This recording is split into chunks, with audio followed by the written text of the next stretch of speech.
एक गांव में हैरी अपने पिता और बड़े भाई लुइस के साथ एक छोटे से घर में रहता था।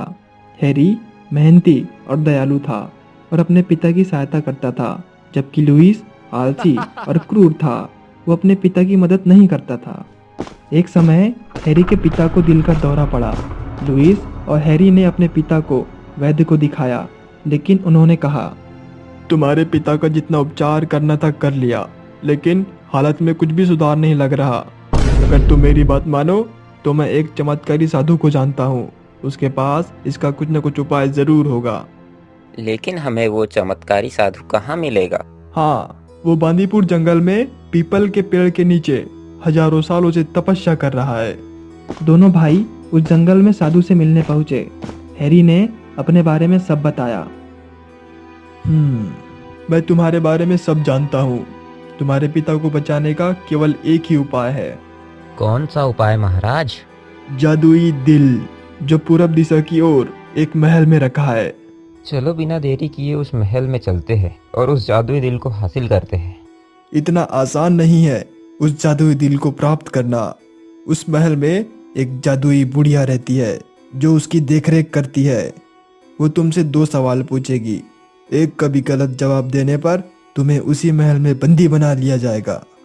चलो हैरी, महल चलते हैं। आखिर पिताजी को बचाना है तो महल जाना ही पड़ेगा।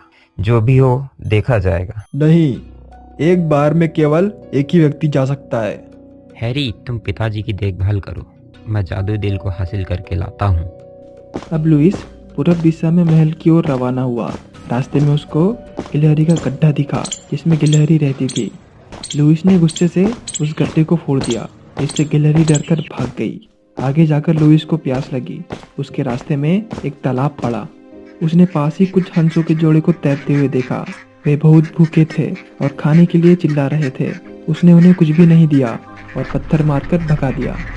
जब वो आगे बढ़ा तो एक पेड़ पर चिड़िया का घोंसला देखा, जिसमें 2 पक्षी और उसके अंडे थे। ये देखकर लुइस को गुस्सा आया और उस घोंसले को नीचे गिरा दिया। अंत में वो उस महल के पास पहुंच गया। उसने बेरहमी से दरवाजे को ठोका। अरे कोई दरवाजा खोलो, नहीं तो मैं दरवाजा तोड़ दूंगा। अच्छा, तो वो जादुई बुढ़िया तुम हो? चलो जल्दी से, मुझे जादुई दिल चाहिए।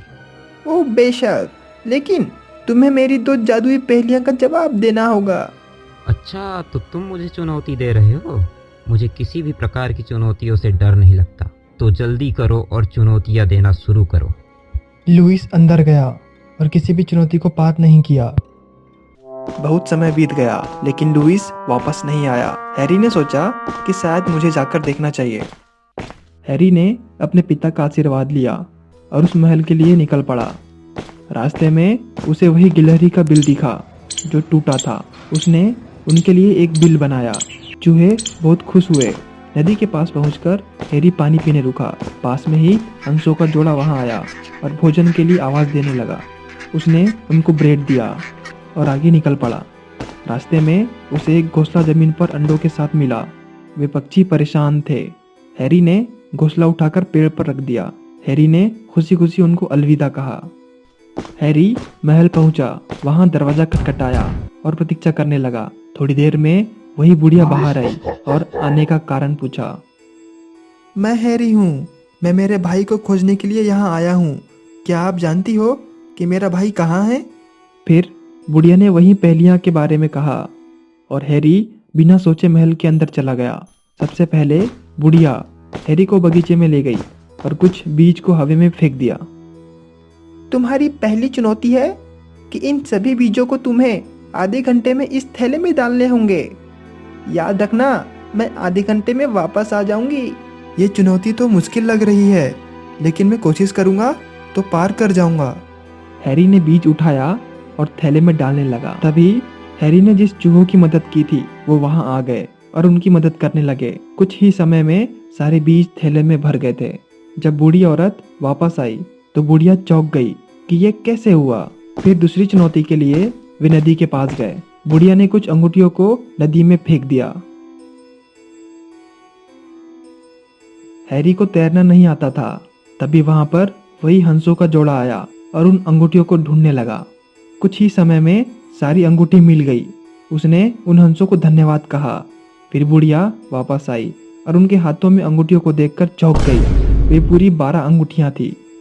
हैरी ने दोनों शर्तें कंप्लीट कर ली थी, इसलिए जादुई बुढ़िया ने उसको जादुई दिल दे दिया और लुइस को भी छोड़ दिया। दोनों घर आकर अपने पिता को जादुई दिल दे दिया। कुछ ही समय में उनके पिताजी ठीक हो गए थे।